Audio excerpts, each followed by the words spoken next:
That's comedy though. I posted the receipt of the EDC shit. I've seen that. And that fool Isaac. You got it from No, bro, it's being shared around. I just wanted to share it because of the prices, bro. Everyone's been telling me like, dude, no way. I'm like, bro, this shit is not me. It's someone though. This is someone's. You should be like, yeah, bro, that's pocket change. I should have been like, all right, time to call fraud. Facts. I lost my card at EDC. Is that justifiable? Like, is that a reasonable, justifiable like fraud case or not a fraud case? I mean, to file like all my yeah, they would cover me, right? Like for that expense. Okay, like let's put. Okay, yeah. So look, your bank would be like, look, we're gonna give you a what's it called? We're gonna give you the funds back, but they're just credits because then they're gonna launch an investigation to see if they could catch you pretty much using it when at those times, right? That you said you lost it, and once they could prove that, they're gonna be like, oh well, sir, we have you on surveillance here, and here, so now we're gonna need our money back. Oh, true. Yeah, so they're just gonna take the money back from your account, shit. and they'll send you a letter and stuff like that. Don't ask me how I know. No, okay. Yeah. I've always wondered that. Like, if people have tried calling, like, cards stolen, like, whenever they do these, like, careless expenses and shit, you know? I did that. I told my bank that one of these subscriptions fees that I see, and I was like, yeah, no, I don't recognize this. It's not me. They're like, can you cancel it? And they're like, yeah, here, we'll refund you too.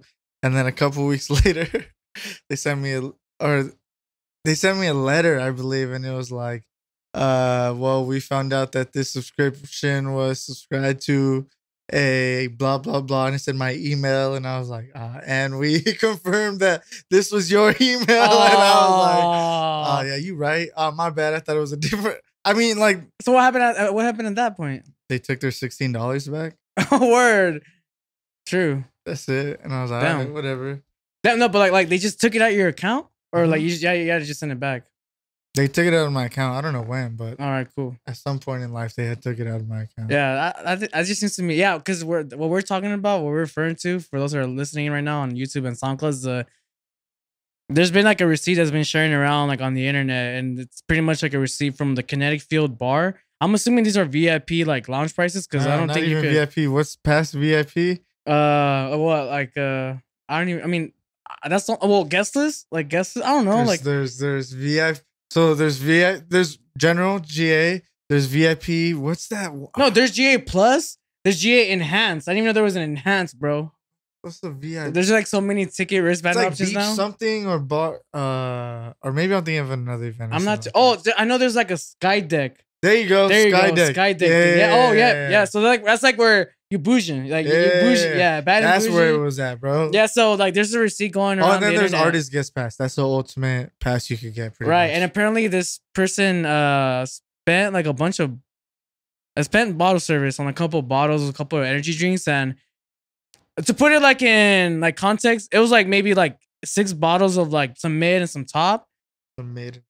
And then there was like energy drinks and like chasers and shit, right? Yep. Same, true. And and it came out to like $230,000, bro, for like 8 bottles and like four cases of like energy drinks, dude. And that sums up like what you're gonna be spending at EDC. It don't even matter if like you're spending too much on that, because in total it came out to how much? Like 100?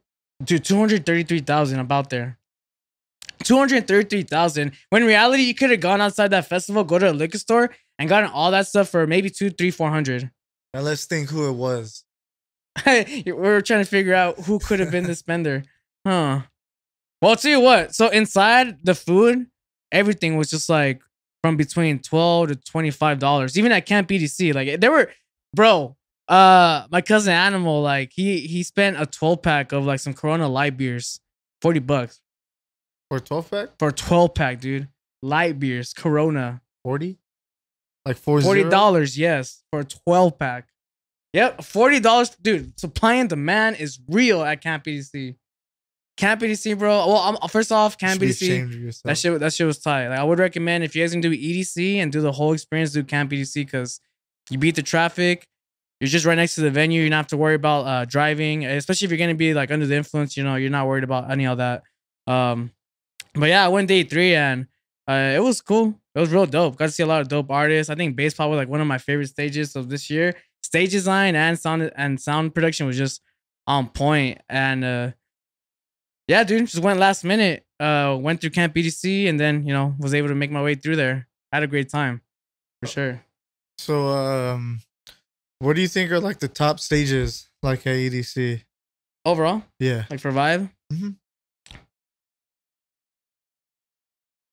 I think Circuit Grounds and Cosmic Metals. And the only reason why I'm saying these two is because they bring a good variety of genres. Those are the only 2 stages I feel does a really great job. I could say Kinetic Field, but like that's like obviously like hella mainstream. A lot of the Kinetic Field is hella mainstream. So when I think about also music, I think Cosmic Metal and Circuit Grounds does a really great job curating an all-around experience for all the subgenres of dance music. To where like Bass Pod, a lot of it's like drum and bass, dubstep, rhythm, and trap. And then you got Basscon, which is strictly just like hard style, hard dance, and like of that avenue of subgenres. So yeah, I think for me, overall, Circuit Grounds and Cosmic Metals, like for sure, best stages to experience EDC because you get a little bit of everything. But personally, like my favorite stages, and this is definitely stage design for me that really topped it was Bass Pod's like stage. Like it was just real dope, really futuristic looking. Like it looked like a real cool, like nice looking like power plant kind of style, like very futuristic on some the Jetson. It was like on some Jetsons shit. I think it was real cool. Big shout out to whoever designed the Bass Pod stage and the curation of that lineup for day 3 because it was insane. Peekaboo back to I'm sorry, not Peekaboo. Subtronics back to back Boogie T. I think that was my favorite set of the whole night. After that was Virtual Riot. Fucking Virtual Riot, dude. Killed it.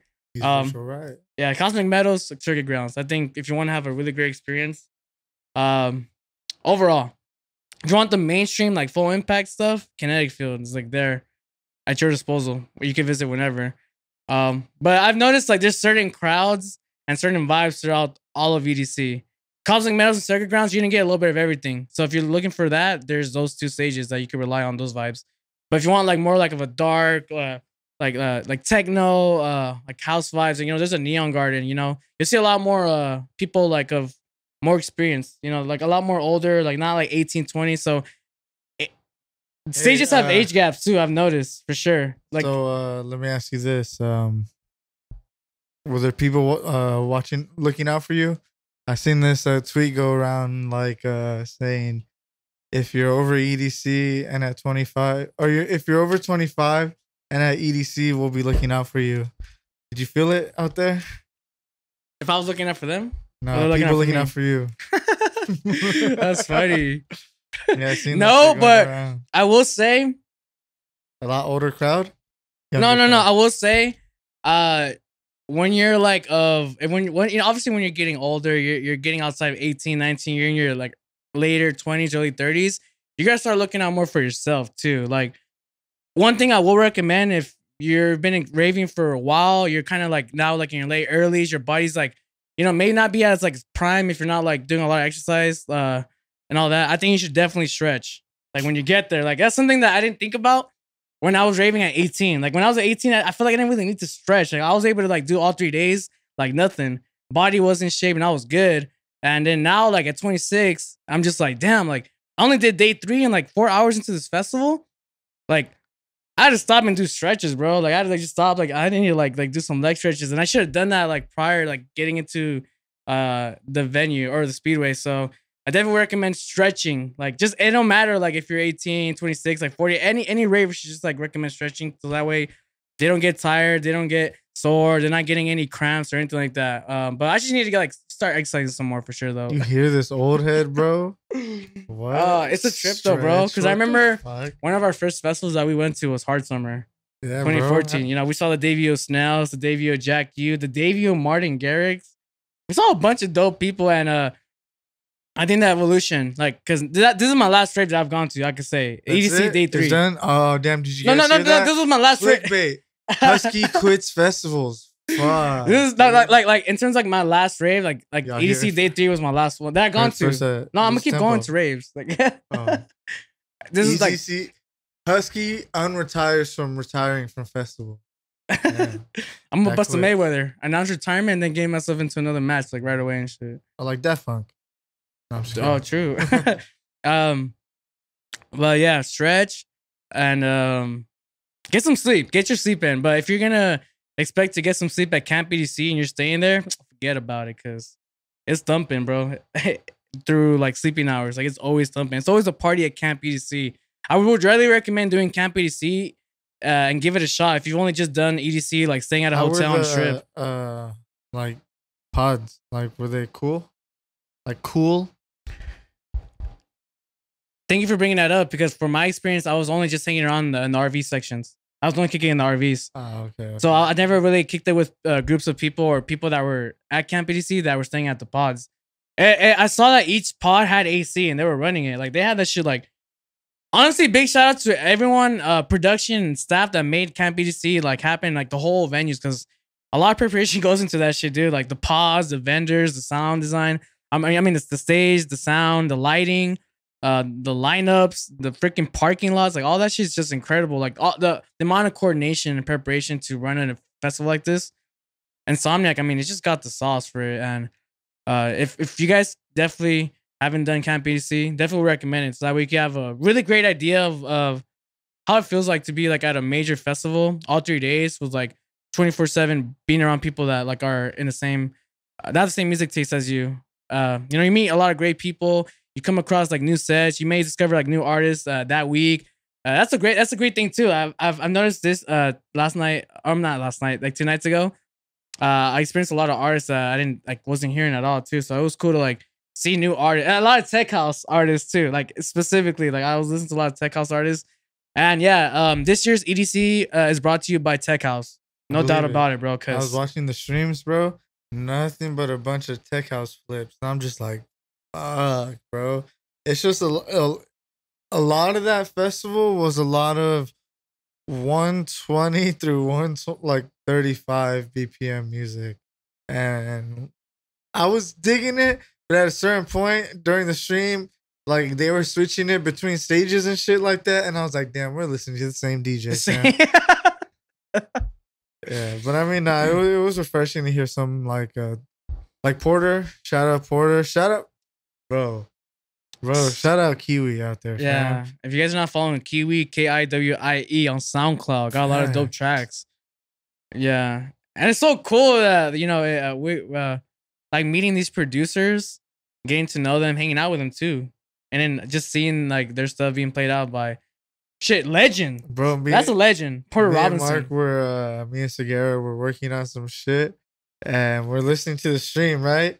And then fucking he hears his track and he's like, who, Segura? Yeah. He's like, hey, this is Kiwi's track. I'm like, what? He's like, yeah. And he brings up the track and we're just like flipping out, like, no fucking way. And yeah, we fucking recorded it, dumped it on the fucking. And it is a real dope ass case too, because it's always a great feeling when, and especially with the situation with Kiwi, like he's not really as known as a lot of other producers, and like doesn't even have like 1,000, 2,000 followers, like several hundred followers, and like it's always good to see that part of producer's journey with this shit, is that they see a legend like Porter Robinson play a track of theirs, a remix of theirs, whatever it is, dude, that a creation that they made, and then it's like it's a live stream too, bro. Like that's for the people, the world to see on YouTube. Like a lot of people. Porter Robinson dropped his. He'll forever be on the internet, bro. Kiwi's on 1,001 track list now. If he wasn't before, now he is for sure. That's what's up, dude. That is what's up. That's impactful, right? To land on 1,001 track list, like does that mean something to you? Like if you see your track, thought about it like that, but yeah, that'd be dope to see. Huh? I mean, wouldn't you be? Yeah, I've seen a couple of my tracks, and like I felt some type of way. So I'm wondering, like, is that for you? Like you came across a track list. To be honest with you, I've never was like a big user of 1,001 track list. Oh, for sure. I just knew about it because of like the EDC sets back when the first EDC set I heard online. I heard about it and I was like, oh, sick. I wish I'd go listen to some sets. And then I heard about 1,001 track list and I was like, true. And then I used it for that. And then I don't really use, I don't know. I don't really like. I feel like when so another DJ found a dope ass track that I like, for the most part, I'm like, damn, he found it. I gotta go find something else now. I can't use it. I feel like I can't use it or something unless it's their track, and I'm like, wait, hold the fuck up. Then like maybe I'll look for it, but for the most part, nah. But I mean, yeah, I definitely feel like, damn, that would be dope. Especially because all the fucking sets that are on 1001 track list Yeah, are yeah. just all from the big music festivals and stuff like that. So yeah, that'd be cool. Honestly, sometimes it's a little bit scary how 1001 tracklist sometimes gets a hold of like set informations. Like I came across like certain sets and certain tracklists where like, dude, like this wasn't even like a live stream. This wasn't even like a show that was like heavily marketed, but they got the freaking down to the opening artist like tracklist of that night. Like sometimes it's 1001 tracklist just trips me out sometimes. Like I think like whoever's like a part of that team, like that, they got a hunter over there, bro. They got someone that's like constantly just like on their shit when it comes to like sets and finding IDs. Like 1001 tracklist is that website. Tell me another website like it. Tell me another website like it. Like 1001 tracklist? Yeah. I can't do it. Yeah, if you guys know, let me know. Mixcloud. I'd like to know. Which one? Mixcloud. Mixcloud. Oh, that's like the closest. Yeah, that's the close. I mean, that's the closest in terms of like showing you the track list too, and that's what I like about Mixcloud too. Like, if you wanted to add like, if as you're streaming the mix, yeah, it's real cool. Yeah, shout out Mixcloud for that feature. I think that's pretty cool. So, let me ask you this: did you hear any Flume at EDC? Is that I heard a lot of remixes of the Say That. Yeah, I heard that one. Yeah, I heard a lot of the Say Nothing. That's the track, right? Yeah, that's the one I heard a lot. Like I didn't recognize like a lot unreleased remixes for sure. I heard a lot of not only just Flume, but I heard like a lot of recent dope remixes.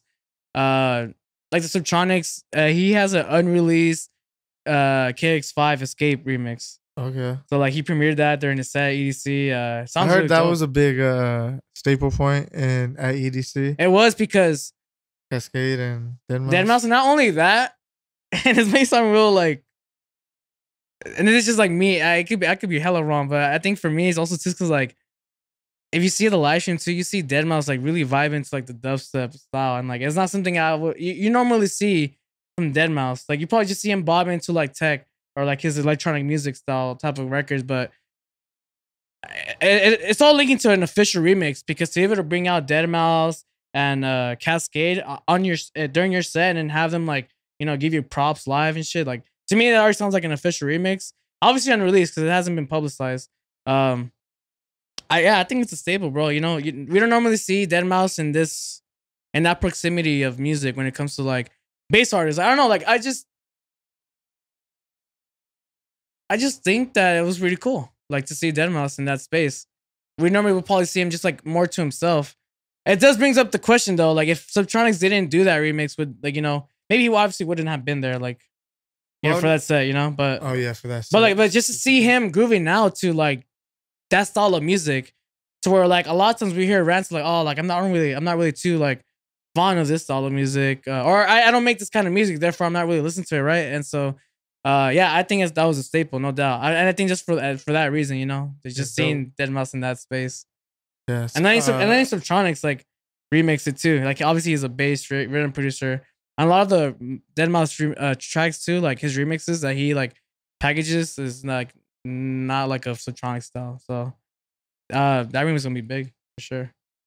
For sure. I mean, big bass EDM artists official remixing Cascade and Deadmau5. I mean, already has the content for promotion. That's just like big power. Like that's just a match made, like for perfection. That's supposed to be something. That's a win, I think, for like bass culture. Like to have like those legends like give an exciting bass artist like Subtronics like the opportunity to let him like do a remix like that. I mean, you think that's how it was? They were like, "Hey, Subtronics, do a remix," or Subtronics made a remix and then let them know, and then. That's a good question. I don't know, but I like that you brought that up because a lot of times official remixes become official because an artist would do a bootleg version of their track. They'll probably send that bootleg track to the artist or the rights holder of them and be like, "Hey, like this is what it is. But if you give me official. stems, or yeah, if we can make it official, you give me stems, like, and you like it. There's this avenue, yeah, and yeah, that's a really great question. I'm pretty sure the Subtronics had made it, sent it to them, and been like, "Look, it's just a perfect way to revamp you guys in today." Yeah, and bring more replay value to the track. No, like, so put it this way: Subtronics is the big artist of now, of EDC today, EDC, of EDM, right, of bass culture right now, right? Yeah. Like Subtronics is that dude. Yes. Cascade and Deadmau5, they're definitely staples, but not to these younger kids. No, you know? for sure.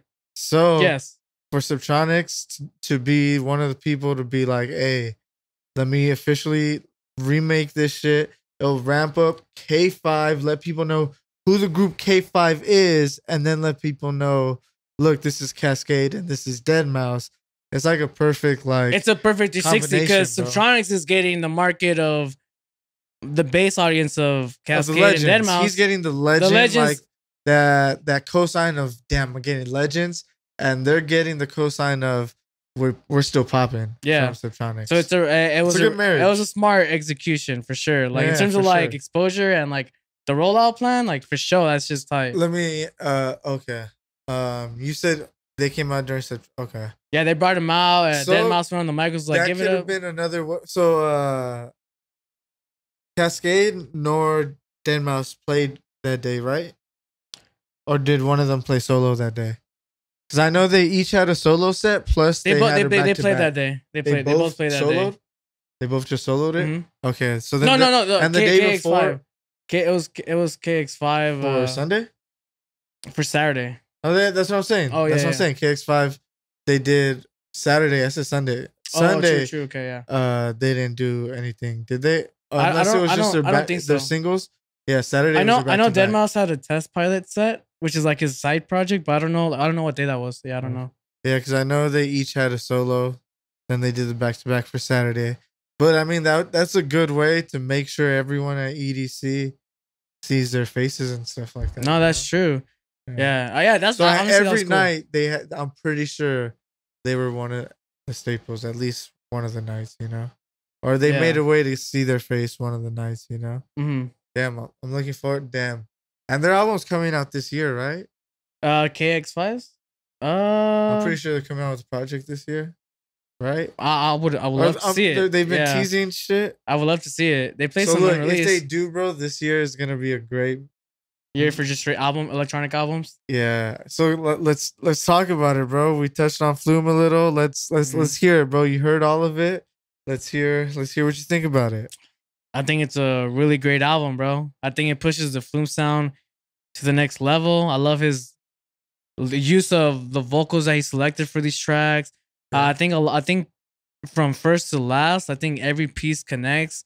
Some tracks, I'm gonna disagree with that a little bit. Some tracks are like how do I say it?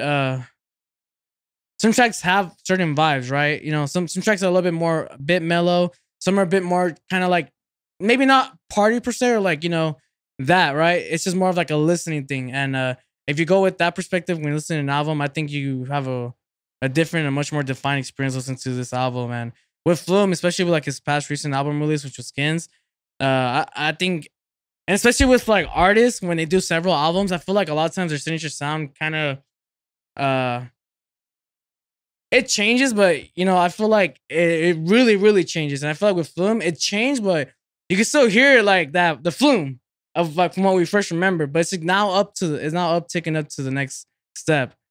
And I think it was a great album. Is this the last album from Flume? I'm not sure. I'd like to see more. I'd like to see more of Flume. For sure not. Now, I think we've talked about this too. Is this like? Oh, I want to give my fucking review of the album before we get into that. I think each track. Oh, just to kind of make this quick, I think the album was great. Flume did his thing. Not a lot of tracks. Not a lot of like. It was the right amount of tracks. That's what I'm trying to say. Like, it wasn't too long or too short for me. I think it was a great album though. And then obviously like each track depth, like we'll just say that for another time. But yeah, let's just talk an album in general. Oh yeah. Yeah. I thought it was a good album too. That was really great. Probably one of his better works for sure. That he's put out. It's up there. It's cohesive. There's some tracks that really kind of throw me off, but for the most part, it's cool.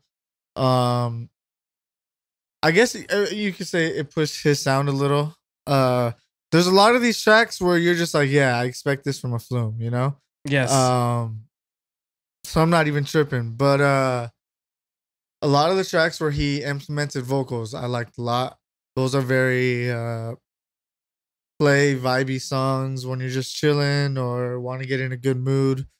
And then there's a couple tracks that I don't know, that throw me off. I didn't really, like. I'm not gonna lie to you. You could have kept OnlyFans. Like he could have kept that track. Like it shouldn't have been on the album. Like you think you could have kept that shit. Yeah, you could have kept that shit. Dog. Like, so OnlyFans specifically. Just so we're on this page, like that was like one of the tracks where like at first I was like, okay, I'm not sure if this connects, but after a few listens, I was like, I still didn't think it connected. I just feel like it connected to me in the sense of like this track had to be kind of somewhat experimental, but like very I don't know, I want to say bold, like with the concept. Like just it was just kind of like, I mean, OnlyFans. Okay, the track title itself. So say you're right. It did have to be very bold and different, and it wasn't. I think if you're gonna use that name OnlyFans, there has to be some type of concept to that. You know, like right? Okay. I think there's been a way better use of that track title, OnlyFans. Okay, I got you. Feel me? So if you're gonna do that, like, it has to be something. And honestly, even if you would have changed the title, I wouldn't have liked it. Word. Okay. And then plus, I seen the visuals he gave to it, and I still didn't like it. Like, cause I seen the whole. Okay, so the whole way I listened to the album was I listened to it when he released the whole live stream on YouTube at 9:00 on Thursday night. So I watched that, and I saw the visualizers for all the tracks, and I think he's releasing them all like little by little now. Okay. And I liked it a lot, honestly. When I had watched it and listened to it at the same time, I left away from the album saying I liked the album, but I don't know, because there was a lot to ingest. Like a lot to digest. Sometimes an album will do that. So sometimes I was just digesting the visuals, and I think I was just only critiquing the visuals, like heavy.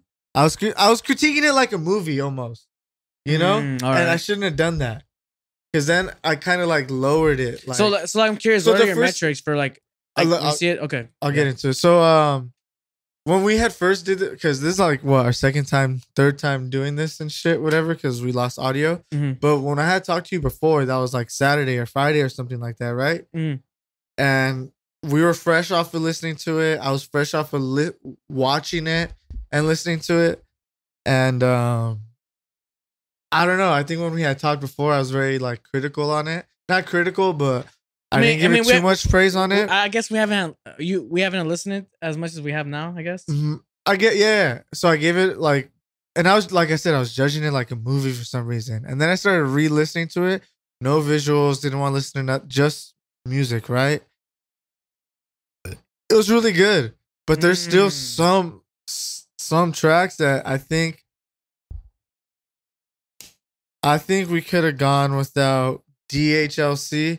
Or not gone without, but if you're gonna drop that track in here, I think you should have like a deluxe edition type shit. Nah, it should have been Bang. Like that was the like I believe like a free form bass type track, right? Yeah. It was like that type of track or like trap, whatever it was, right? It was cool. I liked it because it was very conceptual, and I seen it with the visuals, so I got it. I understood why it was there in context and whatnot. But I think if you're gonna give us that, go all out with that shit. Like, you know, like, okay, you don't think it was consistent all the way through with it, or like I thought it was good, or you could have just done more with it. You've heard better tracks in that type of style. Oh, okay. Right? I'm not tripping. Yeah. So I think like if you're gonna do that shit. You feel me? Don't use it. I feel like he used it as a buffer, kind of.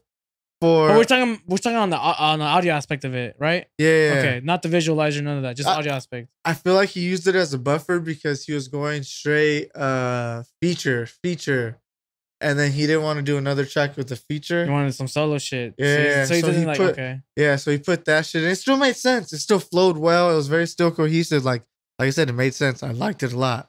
But then when you hear the next 2 tracks, the next 4 tracks after, 5 tracks after, you're just like,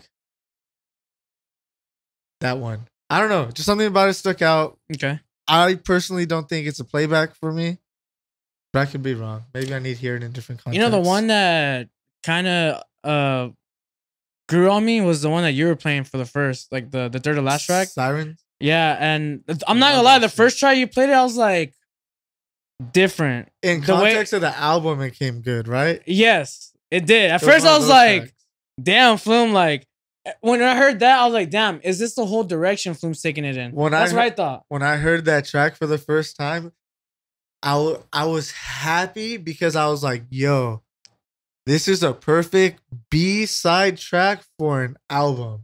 And then I knew because I already, and then at that point, I already knew he was gearing up to release an album. And then when he released that, I was like, and when he coming with an album, not some just regular, let's get it out. Nah, he's coming with a project he's been working on. So that's what got me real excited. When I listened to that track, when I heard Say Nothing too, I thought he was going very pop. When that track came out, I thought he was gonna go into that. I'm trying to see if I got those vibes. And this track was a little poppy. This album was a little poppy, but I mean, with the Say Nothing, it has like the way that vocals are saying nothing, the drums, like it's like, okay, like because that was one of the first singles that came out, and I was like, okay, well maybe he's gonna give us something more like Skins. You know, he's worked with other mainstream artists and stuff like that. He's produced one of fucking Vince Staples' albums before. Yeah, you know, I thought maybe he was just gonna start working with pop vocalists or try to be in that mainstream thing, and which a lot of these tracks kind of could be perceived as that. But they're rooted in EDM for sure. A lot of these tracks straight rooted in EDM. Yeah. But like I said, I think the tracks that are him solo, there's a lot of great ones. I like it. I'm not gonna lie. I like this album a lot. Right. And then we discussed, because I brought up, bro, like I'm gonna compare greatness like Porter Robinson, right? Yeah, I said it the last time. I want to say this was Flume's attempt at a world. And you know what?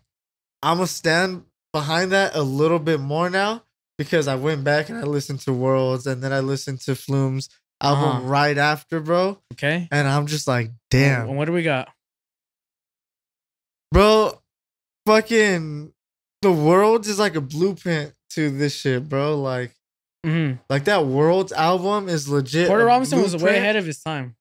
Bro, he was 19 when he dropped that shit, dog. 19, bro. And I listened to that shit again, bro. And I'm like, all right, let me see if this shit, if what I was thinking still holds up.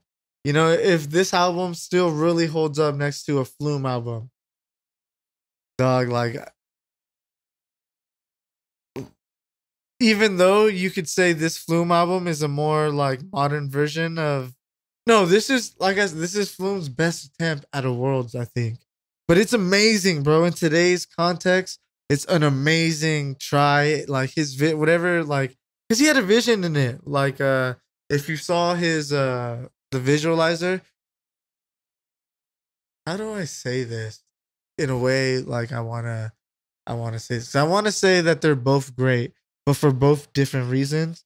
But I would put Porter's track as an album just a little bit up there because I feel like maybe Flume focused too much on everything, like the visuals with the art and stuff like that, to where you kind of lost focus in just an album, music album, right? So do you feel like with Porter, he focused more on the album, and then once the album was done, like conceptually, he was like, all right, now it's time to do the extra stuff to where like it's already done. Like, but I feel like Porter was like, no, the masterpiece is the album. Got it. The masterpiece is the fucking album. And everything Flume, else is just how I want to present it. Got it. With Flume, the masterpiece is all of it. The masterpiece is all of it. With Porter, anything outside of the album and the visuals, it's extra content. But it's amazing. It's amazing. Like it even fucking like, let's not set expectations for this, but that makes it better because like, holy shit, like fuck, like this is the shit that more, like, you know, more. You're like, yeah, more, you know? and it's like fucking like as like the rest, like goddamn, hell yeah. But don't get me wrong, I still love this Flume album. They both have their own fan bases, no doubt about it.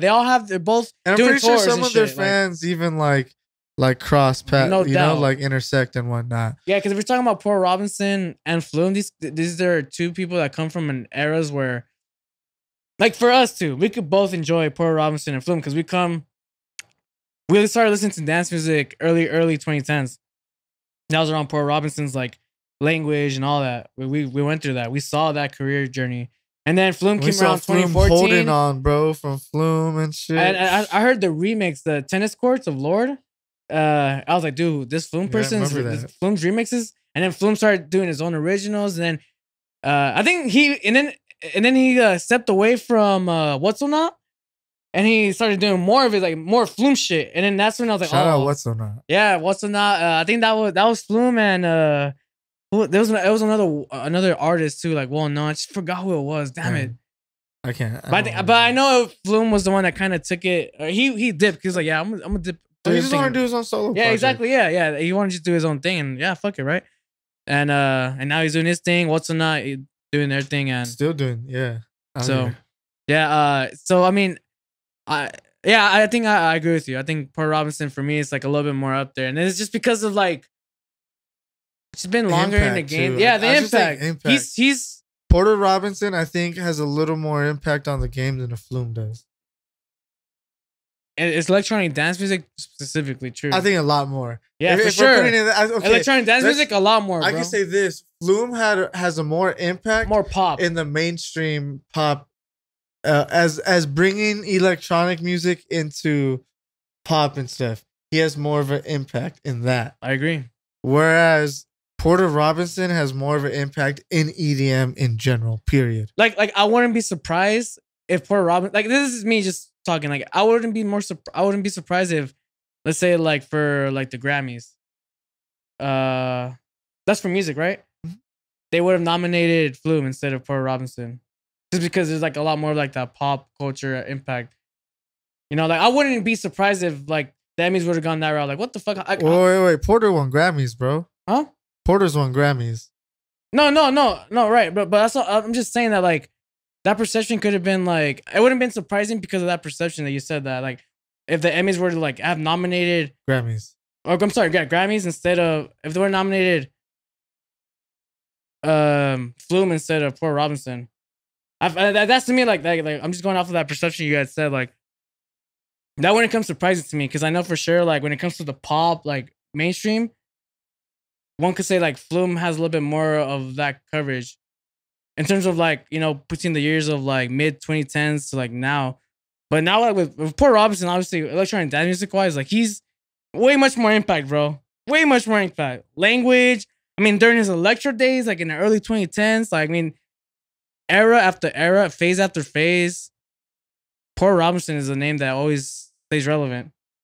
The past decade, it's always stayed relevant. Through my years of listening to dance music, Porter Robinson for me, Flume is a great artist, legendary, but Porter Robinson is just a little bit more legendary. I feel just a little bit more legendary. They both have expressed, you know, their styles in ways that we wouldn't have thought to have seen it, to be honest. I mean, just going back to the Porter Robinson's Worlds album, like damn, I'm tripping. Porter Robinson doesn't have a Grammy. But he wasn't nominated for a Grammy, but right. Damn, I heard he got snubbed. I'm looking at all this shit saying he got snubbed, but see, all right, now I'm more fucked up about this.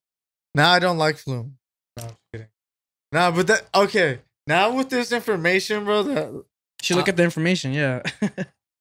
Well, because look, I know. I guess I got confused with he was nominated from winning a Grammy. But I thought he would have won for Worlds, but I guess I wasn't even nominated, bro. But you would think, like, for the electronic music category, you would think. But even at that time when he dropped it, you would think EDM wasn't. Oh shit, bro! Wasn't that the same year? Jack U and everything. Like maybe that year the Jack U might have. Oh shit, was that case or not? I don't know. Because Jack U did win. The Jack U album did win. Let's check. Was Jack U 2014 and was Worlds. That was a debut. No, bro, I think this is the same year, bro. Let's find out. I can find out right let's find out. Yes, let's find out. Worlds. Holy shit, yeah, Porter dude. Robinson. That'll be fucked up, bro. Honestly, I'll be a little. 2014 was Worlds. Porter Robinson. Oh, he won? No, that's when that album came out. Okay, gotcha. So now if Jack U's album came out the same. Oh, dude, it was hard summer 2014, bro. What was the album called? Album. No, they only have one album, right? Yeah, this is one album. 2015. Oh, it's different years. But what is their album called? Jack U album. Jack U album. Shit, it's called Jack U. Yeah, I think it's just. Jack U album release date. Theirs was in 2015. That's different. Okay. For sure. But they're close together though. But fuck. I think Words should have won hold up. A Grammy.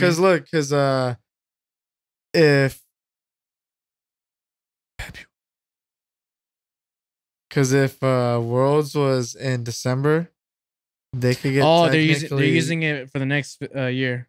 August. Nah. Nah, they're totally different. Okay. Yeah, that would have been wild. I would have been pissed because of that. But still, honestly though, all right, 2014. Okay. Scope of EDM. Okay, so not really mainstream. Okay, what we could relate to is Skrillex. Skrillex, yep. And Harlem Shake. Like in terms of dance music, if we're talking dance music, what we could relate let's think Worlds. Would that even come close to any mainstream scope whatsoever? No, if you went to a World show at that time, you were a follower. Yeah, you were a follower of Porter Robinson. It wasn't some like you like EDM, you should check out Worlds. Because you could have given that suggestion. Oh, go check out Worlds if you like EDM, but Worlds is not necessarily intro, breakdown, build up, drop. It's a lot more experimental. No, it's not build up, intro, drop whatsoever. Bro. And to put more context into this, Porter Robinson even was like a little bit mad at some of his attendees like coming into like regular like rave outfits. I guess at that time there was like, this thing about like dressing up as like a Native American and shit like.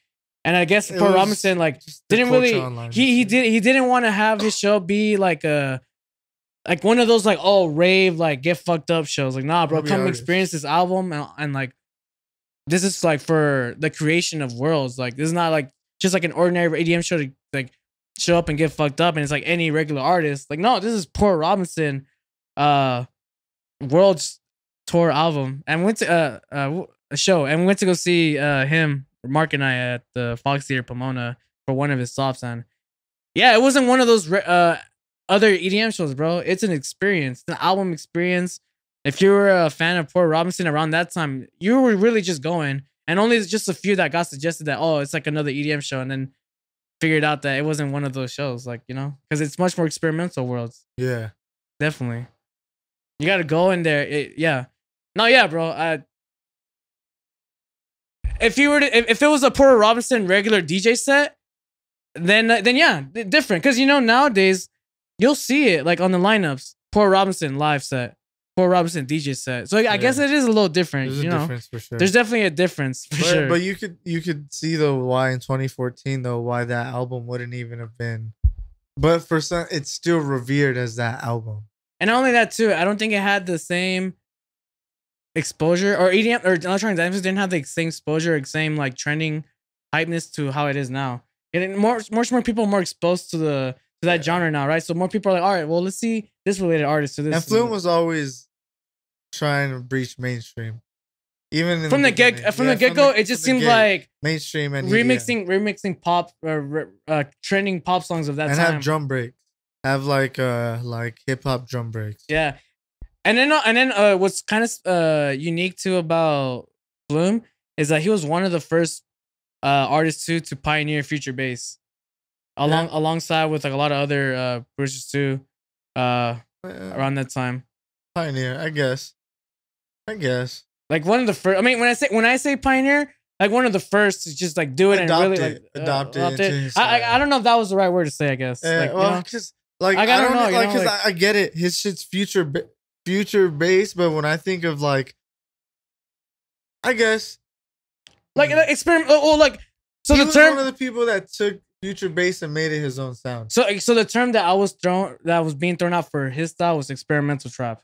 Okay. Yeah. So, but like people were getting like, you know, he had the saw chords like going for him, but his style wasn't regular future bass structure. Like it was very experimental. The drums, so it was experimental, and so that's the term that was thrown out around that era for Flume with his remixes was experimental trap. Or future bass if you didn't really it's just when I think of future bass, I think of like moving saw waves and shit like that, like whoosh, whoosh, like. Or not only that, I think of like Son Holo. Yeah, and like and I just think artists. A lot of like when I don't know why I think when future bass came out, it was such a fucking short wave, like a big short wave of a bunch of future bass tracks coming out. So I feel like that sound came real quick and evolved real quick, and then Flume is one of the parts that came out of that. So you're thinking that it didn't give itself time to like evolve into like a much more defined sound? Do you feel like people evolved it too quick? Where I was like, all right, no, like this is future bass. People took what they wanted from it and then made a sound. Got it. Okay. I think that's what happened. Because like you don't hear like, oh yeah, I'm a future bass artist. Not recently. So I sent you that track, right? It's future trap. That's what. Okay. It's future trap. Bet. Okay. Yeah. Dope. I'm just gonna start coming out with different names for like genres and shit like that, because I'm gonna be like, yeah, I don't know where to put this. Future trap, fam, and then let's see how people react. I don't see why. Would you rather be in a pool of so many other producers using the same term, or just put yourself in one pool where it's like US bass, homie? Future trap, fam. No? I think I could call that future trap. I don't know. Who's gonna stop you? What is it? Future bit? I don't know what it is. Future rhythm? I don't think it's future rhythm. I remember even after a while, like me and you were like, even get into like these conversations like, no, this is dubstep. No, this is trap. No, this is trap. No, this is dubstep. And it's just like, and honestly, the problem wasn't necessarily us. It was just the track, the state of tracks that we're listening to is just hybrids. A lot of hybrid sounding traps. I think everybody got confused into look. Do you want to talk about it? Nah, because look, there was a bunch of people just like me were like, nah, this is trap. Nah, this is dubstep. And then so many people kept arguing like, nah, because of this, because of this. I'm like, bro, there's simple elements and then people just, what about this track? What about this track? And I'm just like, look, right. But as semantics, and I was like, nah, I'm done with y'all bitch asses. Like it's bass music, dog. That's it. Yeah. It's bass. I'm not gonna argue it's bass music.